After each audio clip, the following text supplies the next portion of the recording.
mounted up here as high as we can go. We've got that much headroom right there to pick the antenna. We actually did not have to pick it from its picking lug. We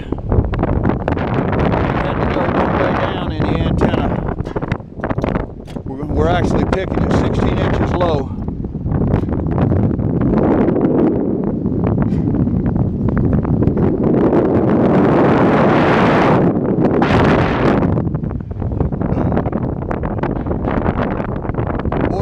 Busting the base bolts. Ray's already got up on it. He don't own it yet, but he's got most of the weight.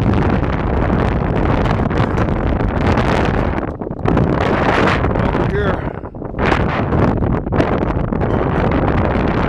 you can see that we have 100 foot of gin pole out of the track.